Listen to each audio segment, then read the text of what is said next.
जय जय श्री चैतन्य जय हो नित्यानंदा। जय अद्वैत चंद्र जय गौर भक्त वृंदा। जय जय श्री चैतन्य जय हो नित्यानंदा। जय अद्वैत चंद्र जय गौर भक्त वृंदा। जय जय श्री चैतन्य जय हो नित्यानंदा। जय अद्वैत चंद्र जय गौर भक्त वृंदा। हरे कृष्ण। आप सभी वैष्णव भक्तों का बहुत बहुत हार्दिक स्वागत और आप सभी को मेरा प्रणाम। श्री चैतन्य मंगल महाप्रभु की किशोर लीला चल रही है। कल हमने पढ़ा किस प्रकार लक्ष्मी प्रिया भगवत धाम चली गई, अपने पुराने घर वापस लौट गई हैं। इधर महाप्रभु भी वापस आ गए हैं। पूर्व बंगाल की यात्रा कर कर बिजनेस टूर पे गए थे। He has also returned back। बहुत धन लेकर आए हैं और आके देखते हैं कि माँ का जो चेहरा है मुरझाया हुआ है। माँ से पूछते हैं क्या हुआ। माँ बताती है। महाप्रभु को बड़ा दुख होता है, लेकिन फिर भी अपनी माँ को सांत्वना देते हैं। माँ को सांत्वना देते हुए उनको बता देते हैं कि किस प्रकार वो मिशन पे आई थी, मिशन हो गया तो चली गई। सची माता को थोड़ा उनकी शोकल जो अवस्था थी वो थोड़ी कम हुई, थोड़ी तनाव मुक्त हो गई, हृदय में थोड़ा परिवर्तन आया। फिर महाप्रभु अपनी यात्रा के विषय में कहने लगे।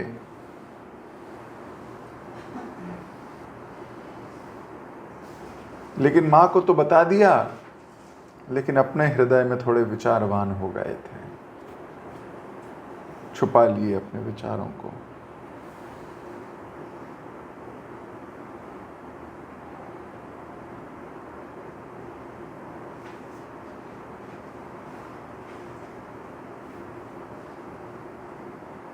तो महाप्रभु बड़े थोड़े गहरे हो गए। तो जो वाइज है वो ये जानता है कि इस वक्त क्या बात करनी चाहिए, और जो अनवाइज है, इतना बुद्धिमान नहीं है, उसको पता ही नहीं लगता किस वक्त क्या बात करनी चाहिए। किसी का हृदय शोक संतप्त है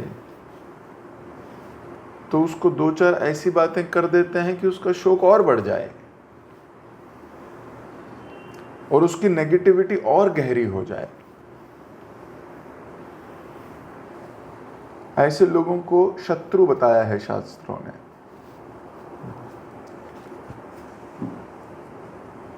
शत्रु कौन है?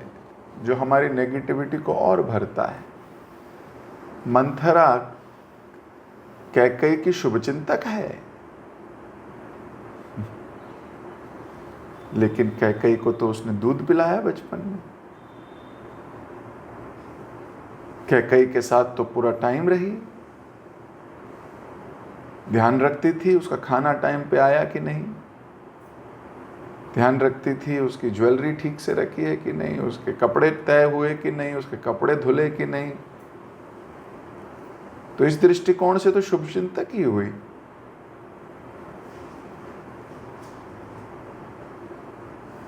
तो वास्तविक शुभचिंतक कौन है? कई बार लोग अपनी भौतिक चीज़ों के लिए डिपेंडेंट हो जाते हैं और उस डिपेंडेंसी में वो अपनी आध्यात्मिकता भी बेच देते हैं।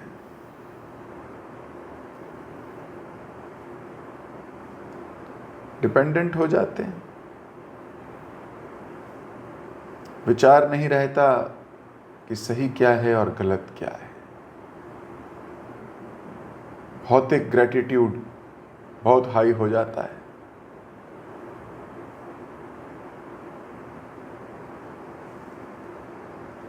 और भौतिक ग्रेटिट्यूड के तले दब जाते हैं, जैसे कर्ण दब गया।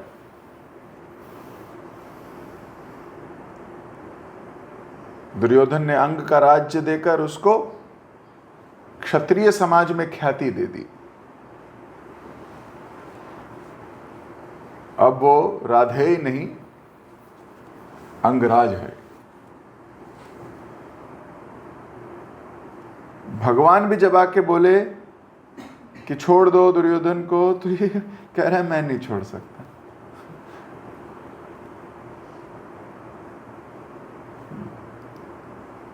भौतिकता की इतनी गहरी चादर ओढ़ ली।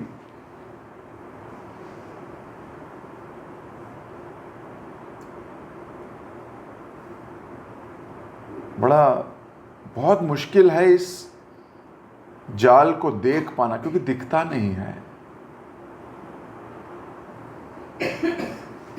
देख नहीं पाता व्यक्ति। तो जो वाइज है वो समझता है कि इस वक्त क्या बात करनी है। जो अनवाइज है वो भौतिक दृष्टिकोण से जिंदगी जीता रहता, नहीं मेरा फायदा होना चाहिए, नहीं मेरा फायदा होना चाहिए, मेरा फायदा हो रहा है। और भौतिक लाभ को वो अपना फायदा समझकर उसी जाल में फंसता रहता है। किसी को नुकसान दिखा के फंसाया जा सकता है क्या? कभी भी नहीं। वो फायदा ही देखता है, आंख ही फायदे की है। तो माया यही चाल चलती है।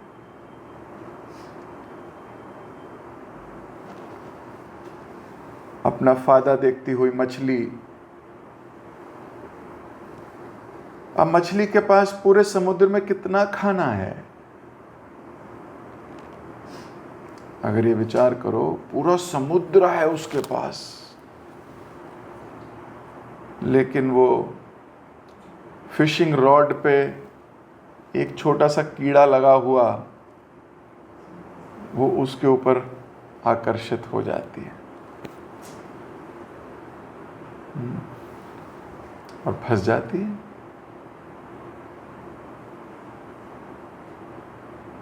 सारा समुद्र का खाना छोड़कर उसको वही चाहिए, उसको लाभ दिखता है अपना।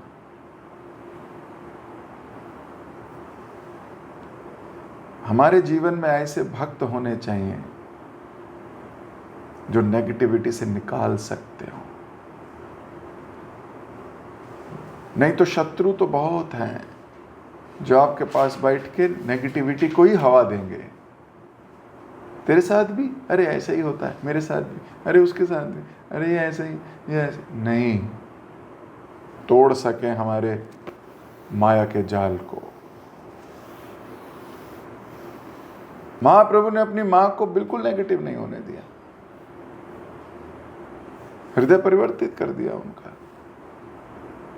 लेकिन इसका अर्थ ये नहीं कि सब लोग ये समझें कि महाप्रभु का हृदय पत्थर है। लोचनदास ठाकुर लिख रहे हैं कि मां को तो उन्होंने ठहरा के, लेकिन खुद बहुत गंभीर हो गए थोड़ी देर।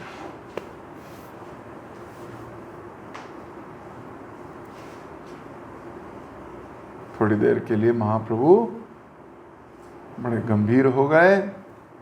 लोचनदास ठाकुर कहते हैं, भगवान गौरांग की लीलाओं का यह अद्भुत विवरण सुनिए, ऐसा विवरण जिसमें लक्ष्मी प्रिया के स्वर्ग आरोहण का यह वर्णन भी सम्मिलित है। आज हम महाप्रभु का द्वितीय विवाह के विषय में चर्चा करेंगे।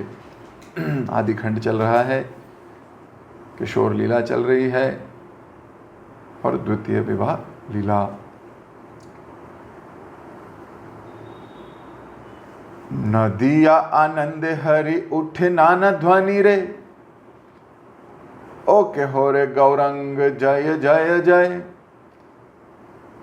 नदिया के गांव में हे भगवान गौर रूपी रत्न, हे ब्राह्मणों के चांद, ऐसी अनेक हर्षपूर्ण ध्वनियां गूंज उठी। गौरांग की जय हो। हे नमते नवद्वीप प्रभु विश्वंभर, आनंदे गोडाए दिन शचिर कोडर। नवद्वीप में भगवान विश्वंभर ने सची माता के अविवाहित पुत्र के रूप में कुछ दिन प्रसन्नता पूर्वक व्यतीत किए। वे अपने मित्रों तथा सगे संबंधियों के साथ प्रसन्नता पूर्वक रहे, किंतु शची माता के हृदय में निराशा थी। वधु शून्य ग्रह देखी पाए बड़ चिंता, विश्वंभर विभादिव एहि मन कथा।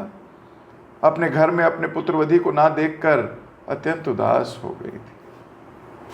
उन्होंने अपने मन में भगवान विश्वंभर के विवाह की व्यवस्था करने का निर्णय लिया। मने अनुमान करी करिल निश्चय, आछे एक खानी कन्या यदि भाग्य होए। उन्होंने हृदय से निर्णय लिया कि यदि कोई उचित व योग्य कन्या मिल जाए तो अच्छा होगा। काशीनाथ नाम द्विज देखिल सम्मुखे, अंतर कहिल शचि निभृत तहाके। सनातन पंडितेर घरे जाए तुमी, प्रबंध करिया कहे ये आमी। सर्वगुणशीले ऐ आमार तनय, तहार कन्या योग्य यदि मने लाए।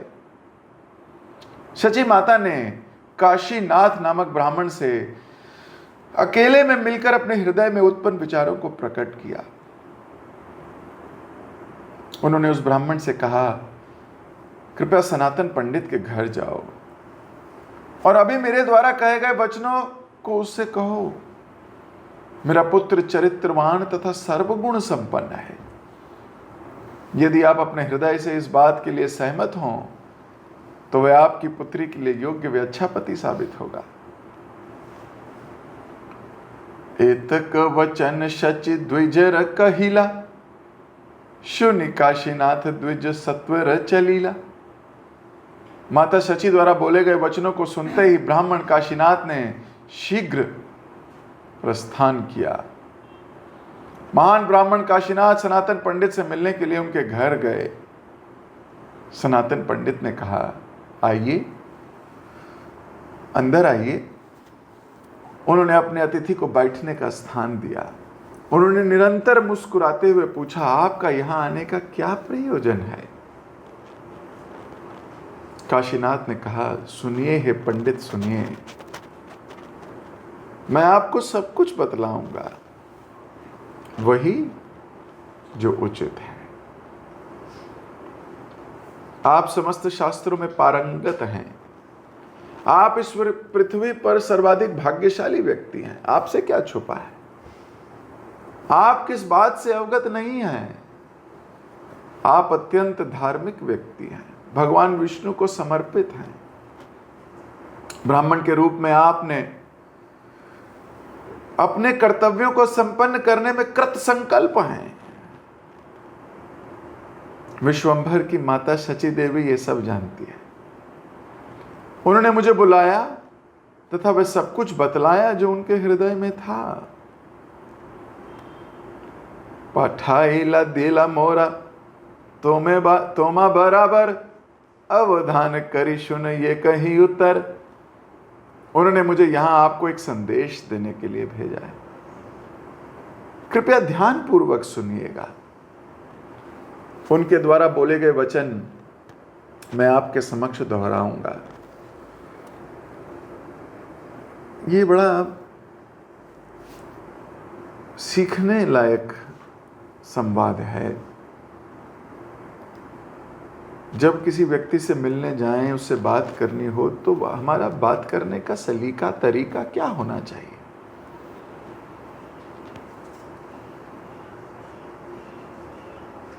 ये बहुत जरूरी है। प्रेम भरे शब्द, उनके गुणों का कुछ गान करते हुए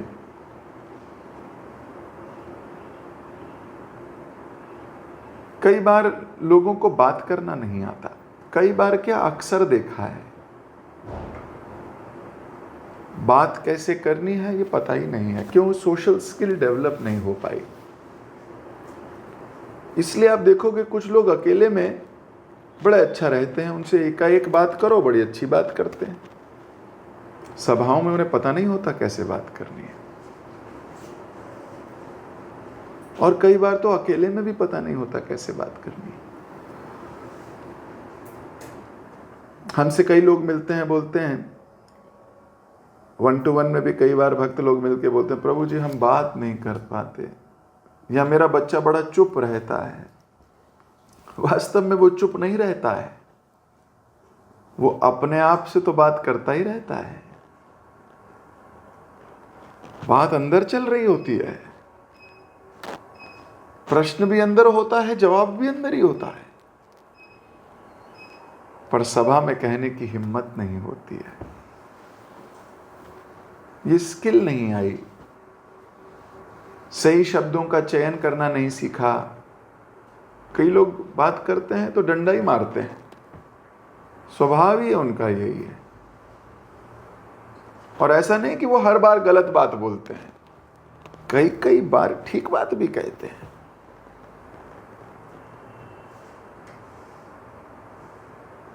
लेकिन बात करने का सलीका नहीं है। ये बहुत बड़ी समस्या है। संबंधों में अवरोध होते हैं, संबंध विच्छेद होते हैं, टूटते हैं, उसका प्रमुख कारण यही है।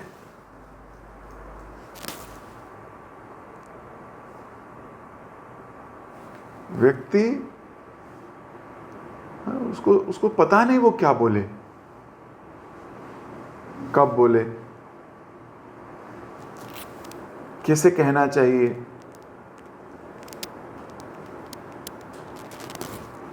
जिस दिन उसको ये कला आ जाए ना, किसी व्यक्ति को सही शब्दों का चयन हो, ठीक मूड हो, दूसरों की भलाई के शब्द हों, तो उसकी बात सुनता भी है। नहीं तो जब जब वो बोलता है लगता है कुछ ऐसे ही बोलने वाला है।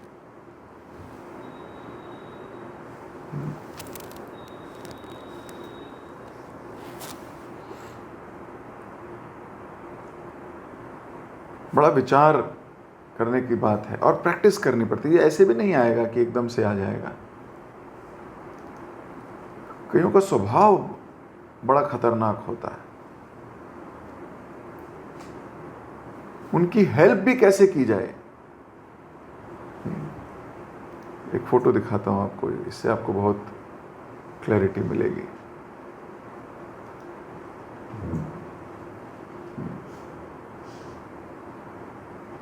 अब इस तेंदुए के चेहरे में बेचारा फंस गया है मटका। दुनिया इसकी हेल्प करना चाहती है, पर इसकी हेल्प कैसे करे? क्योंकि अगर इसके चेहरे से ये हटा दिया तो ये जिसने हटाया है उसी को खाने को दौड़ेगा।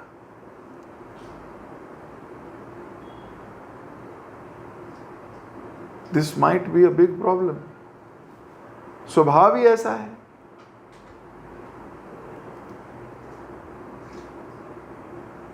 हम सीख नहीं पाते और हम बोलते हैं लोग पता नहीं हमारे पास आते नहीं, लोग हमारे से बात नहीं करते, हमारे साथ वो प्यार नहीं है।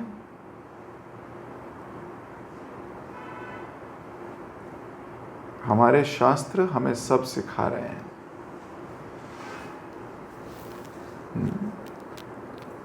हमें सब सिखा रहे हैं। एक और फोटो दिखाता हूँ आपको, इससे भी आपको बहुत बल मिलेगा।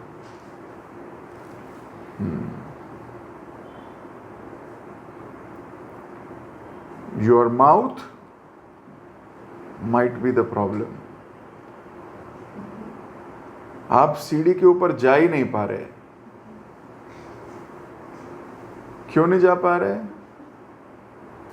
क्योंकि ये फोटो देखो,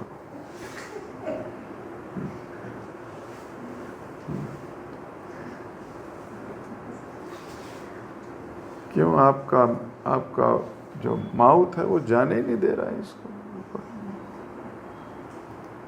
आपकी भाषा ऐसी है, आपकी भाषा इतनी गंदी है कि आप ना प्रेम की सीढ़ी, ना श्रद्धा की सीढ़ी, ना विश्वास की सीढ़ी, ना रिश्तों की सीढ़ी, आप किसी सीढ़ी में ऊपर नहीं चलोगे। सालों साल इस सीढ़ी को पकड़ के खड़े रहोगे और कहोगे मेरा रिश्ता ही नहीं इंप्रूव हो रहा।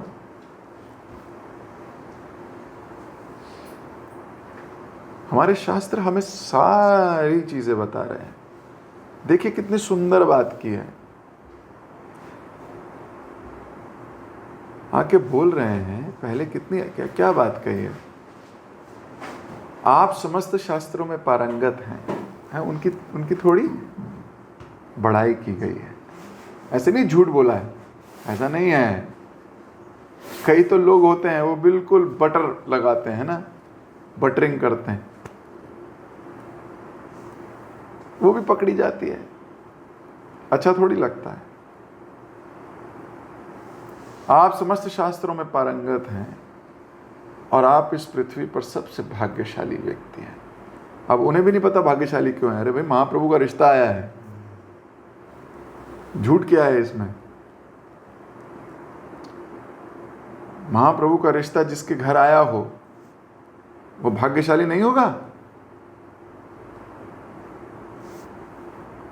पर बड़े सुंदर तरीके से बोल रहे हैं कि आपसे क्या छुपा है। आप अत्यंत धार्मिक व्यक्ति हैं, भगवान विष्णु को समर्पित हैं, और आप ब्राह्मण के रूप में अपने कर्तव्यों को संपन्न करने में बड़े कृत संकल्पी हैं।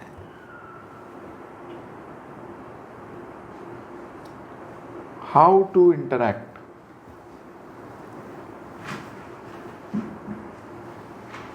पर जब हमें ये कला नहीं आती तो वही हाल होगा जो मैंने अभी पहले 2 फोटोएं दिखाई।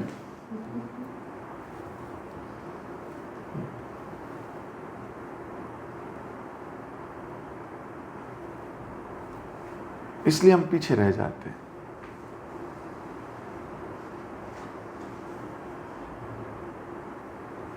और संदेश दे रहे हैं। अब बोले आप ध्यानपूर्वक सुनिए। उन्होंने जैसा कहा ना, मैं बिल्कुल वैसा ही आपके सामने दोहराऊंगा। एक मैसेंजर का भी यही कार्य होना चाहिए। वो उसमें अपना कुछ ना जोड़े, संदेश जैसा है बिल्कुल वैसा ही दे। प्रभुपाद जी ने हम सबको ये हिदायत भी दी कि पैरट बनना है, तोता है ना, जो बोला जाएगा वही आगे दोहराना है। अपनी केवल रियलाइजेशंस हो सकती हैं, फिलॉसफी नहीं। फिलॉसफी तो वही है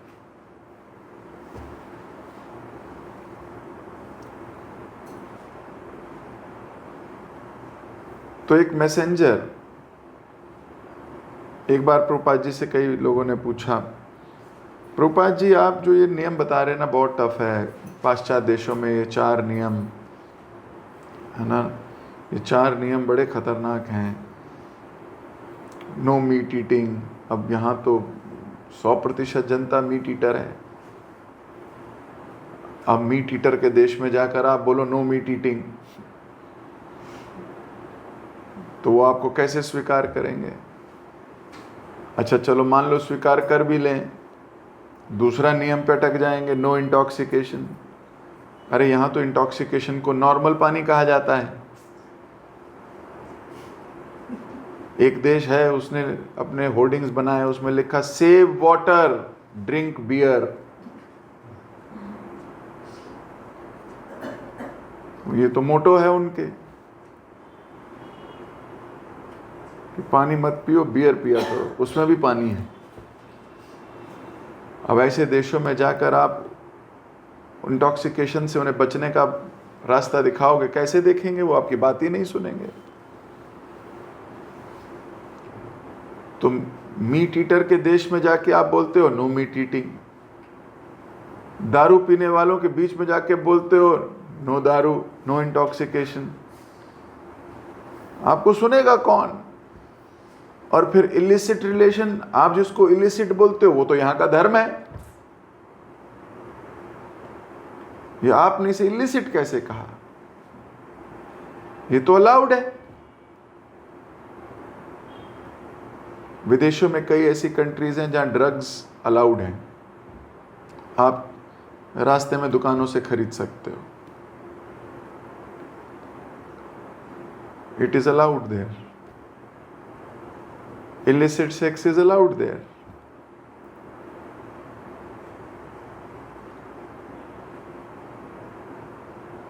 तो ये सब चीजें जो आप बोल रहे हो और आप फिर बोल देते हो नो गैम्बलिंग। अरे भाई इतने बड़े कैसीनोज खोले हैं गवर्नमेंट ने, बड़े बड़े लोगों ने, तो ये चारों चीजें तो होनी ही होनी है, इसके अलावा आप कराओ कुछ। रूपा जी इसके अलावा बताओ, नहीं तो आपकी कोई बात नहीं सुनेगा, क्योंकि इनका तो जन्म ही इन चार चीजों के लिए हुआ है। लोग सोचते हैं यही चार चीजें तो करनी है, खाना पीना, दारू पीना, एंजॉय करना, जुआ खेलना, भोगना।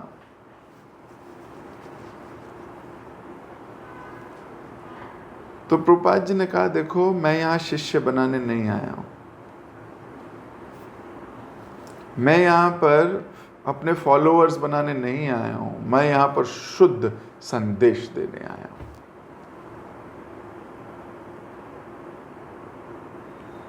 जैसा मेरे गुरु महाराज ने मुझे दिया मैं वही संदेश आगे देने आया हूं। हां मैं उसे थोड़ा पैलेटेबल करूंगा, लेकिन संदेश वही है, मैं चेंज नहीं कर सकता। तो एक मैसेंजर को का क्या भाव होना चाहिए, क्या मूड होना चाहिए, भी शास्त्र बताते हैं। तो ये क्या कह रहे हैं? बोल रहे हैं मैं आपसे वही कहूंगा जो उन्होंने कहा, उनके द्वारा बोले गए वचन आपके समक्ष दोहराऊंगा। I will not concoct. I will share what has been shared. जिनका कोई पर्सनल मोटिव होता है ना, वो कॉन्कॉक्ट करते हैं। पर्सनल मोटिव है। आप विचार कीजिएगा, जीवन में कभी भी फंसोगे कहां? जहां पर्सनल मोटिव होगा। आप एक तरफ की बात करने लगोगे, क्यों? आपका पर्सनल कोई मोटिव होगा।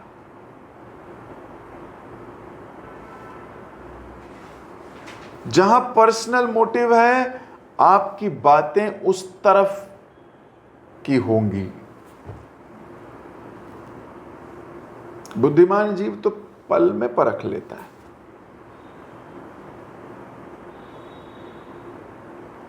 जैसे कई बार किसी भक्त में और अभक्त में कुछ प्रश्न चल रहा हो ना, तो हमारा रुझान हमेशा भक्त की तरफ जुड़ा रहता है। थोड़े भक्त की तरफ पार्शियल हो जाते हैं, सच बात है। क्यों? पर्सनल है कि नहीं, डिवोटी है।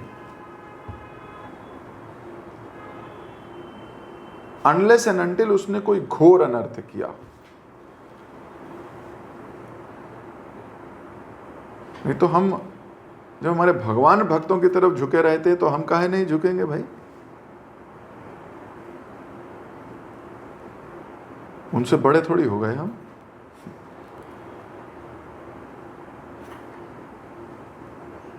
सो हाँ है ये थोड़ा पर्सनल, इसमें क्या है, लेकिन कहने की बात बता रहा हूं। पर अगर दो भक्त ही हों फिर हम झुक नहीं सकते ऐसे। लेकिन आप किसी ऐसी परिस्थिति में आओगे, आप देखोगे आपका कोई मटेरियल या कोई भी कैसा भी आप कहीं झुकाव है तो आपकी विचारधारा वहीं तक वहीं झुकी हुई मिलेगी।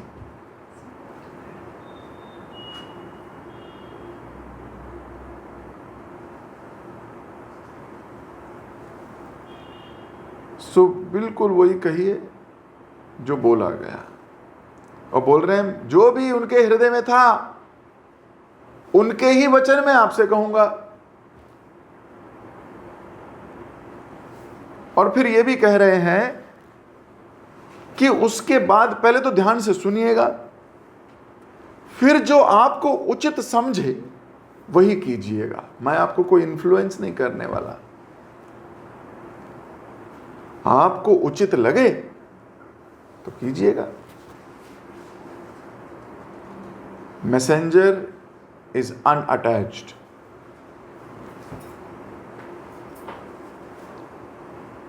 He is unattached with the outcome. उसका कर्तव्य, उसका धर्म तो अपने स्वामी की बात मानना है।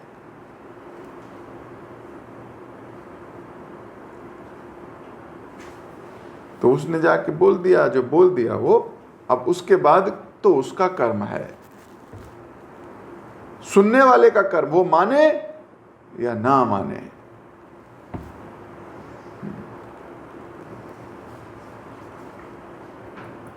थोड़े समय पहले मैं परम पूज्य भक्ति आश्रय वैष्णव स्वामी महाराज से मिलने गया था। कुछ भक्त मेरे साथ थे। तो लेक्चर के बाद महाराज जी से मुलाकात हुई, तो महाराज जी के रूम में चले गए। तो चर्चा हो रही थी, तो महाराज जी ने चर्चा चलते चलते ऐसे ही बोला कि भाई गुरु का काम है भक्ति लता बीज देना। चैतन्य चरितामृत कहती है ना, गुरु कृष्ण प्रसादे पाए भक्ति लता बीज। अब बीज देना काम है, उसका आगे नरिशमेंट तो उसका काम है जिसको दिया है। तो गुरु तो इंस्ट्रक्शन दे देगा, वो माने ना माने वो उसकी, वो शिष्य की प्रॉब्लम है, हमारी प्रॉब्लम नहीं है।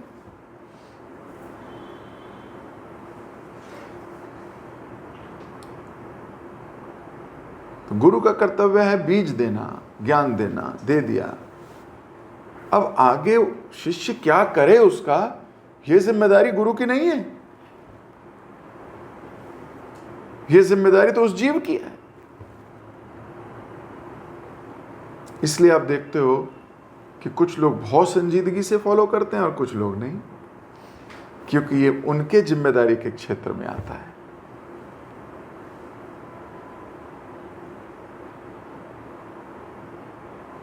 तो यहां पर भी मैसेंजर ने कहा, मैं तो सुनाऊंगा आपको बिल्कुल एज इट इज, बाकी करना ना करना आपका कार्य है। तो इसी बात के साथ मैं अपनी वाणी को यहीं विराम दे रहा हूं। विचार करना, उसके ऊपर अमल करना, अपने जीवन में लाना, यह आपका कार्य है। उचित लगे तो कीजिएगा, नहीं तो हरि बोल। जगत गुरु श्रील प्रभुपाद के जय। हरे कृष्ण।